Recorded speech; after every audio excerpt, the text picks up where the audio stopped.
Assalamualaikum warahmatullahi wabarakatuh. Hello my students, how are you today? Bagaimana kabarnya hari ini? Bunda berdoa semoga semua anak-anak dan ayah bunda di rumah dalam keadaan sehat ya. Amin. Berjumpa kembali dengan Bunda Esti pada mata pelajaran Ilmu Pengetahuan Sosial. Namun sebelumnya kita awali dengan berdoa terlebih dahulu ya. Before we start our lessons today, let's pray Basmalah first. Bismillahirrahmanirrahim. Amin. Pada pertemuan kali ini kita akan melanjutkan materi tentang bentuk-bentuk lembaga sosial. Kali ini kita akan belajar tentang lembaga agama. Are you ready? Don't forget to prepare your book and your pen. Lembaga agama. Anak-anak sudah pernah membaca atau mendengar istilah lembaga agama? Kira-kira apa yang dimaksud dengan lembaga agama? Anak-anak ada yang tahu? Menurut Durkheim, lembaga agama adalah suatu sistem terpadu yang terdiri atas kepercayaan dan praktik yang berhubungan dengan hal suci. Lembaga agama sendiri merupakan sarana bagi manusia untuk berhubungan dengan Sang Pencipta, dalam hal ini yaitu Tuhan. Macam agama yang diakui di Indonesia sendiri ada 5, yaitu Islam, Kristen, Katolik, Hindu, dan Buddha. Adapun fungsi dari lembaga agama ada 5. Yang pertama, mengatur tata cara hubungan antara manusia dengan Sang Pencipta. Dalam hal ini hubungan manusia dengan Tuhan. Kita sebagai muslim tentunya hubungan kita dengan Allah Subhanahu wa Ta'ala. Yang kedua yaitu sebagai pedoman kehidupan. Tentunya kita dalam menjalani hidup ini membutuhkan pedoman agar kita senantiasa dituntun dalam jalan yang lurus. Fungsi yang ketiga yaitu memberi tuntunan tentang perbuatan benar dan salah. Dalam hal ini kaitannya dengan norma sosial. Jadi prinsip benar atau salah ini agar kita tidak terjerumus dalam perilaku yang menyimpang. Dan kita jadi tahu perilaku mana saja sih yang salah dan perilaku mana saja yang benar, sehingga menjadi acuan kita untuk selalu berproses untuk berubah menjadi yang lebih baik dan lebih baik lagi dengan belajar dari kesalahan yang pernah kita lakukan. Yang keempat, memberi tuntunan tentang perasaan keyakinan. Jadi kita yakin bahwa kita menganut suatu agama.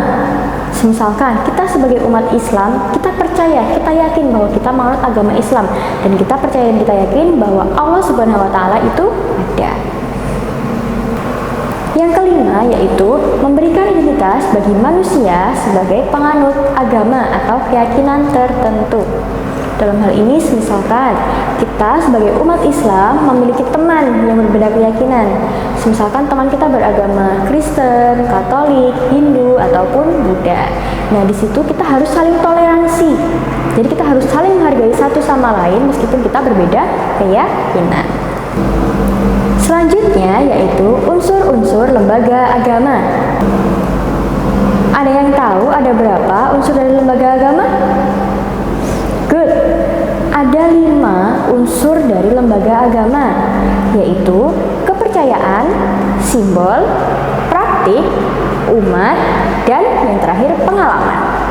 Kita akan membahasnya satu per satu. Yang pertama yaitu unsur kepercayaan. Dalam hal ini, seperti yang sudah Bunda jelaskan tadi, kita percaya, kita yakin bahwa kita memiliki suatu agama yang kita anut. Misalkan kita sebagai umat muslim, kita beragama Islam. Kemudian Tuhan kita adalah Allah Subhanahu wa Ta'ala. Unsur yang kedua yaitu simbol. Simbol ini untuk menunjukkan identitas kita sebagai umat penganut suatu agama tertentu. Contohnya, baju koko identik dengan orang yang beragama Islam. Kemudian tanda salib identik dengan orang yang beragama Katolik. dan lain sebagainya.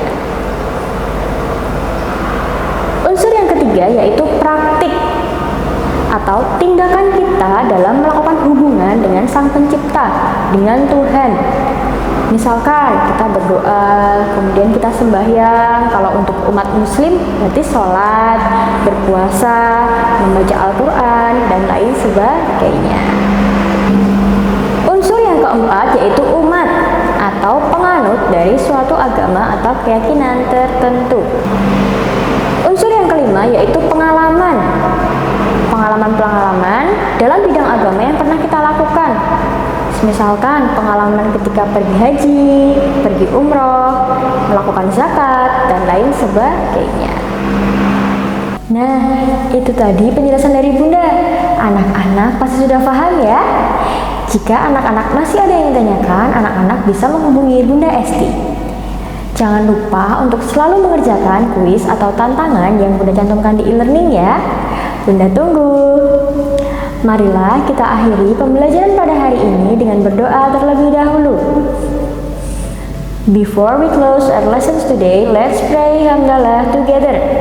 Alhamdulillahirabbil alamin. Amin. Terima kasih atas perhatiannya.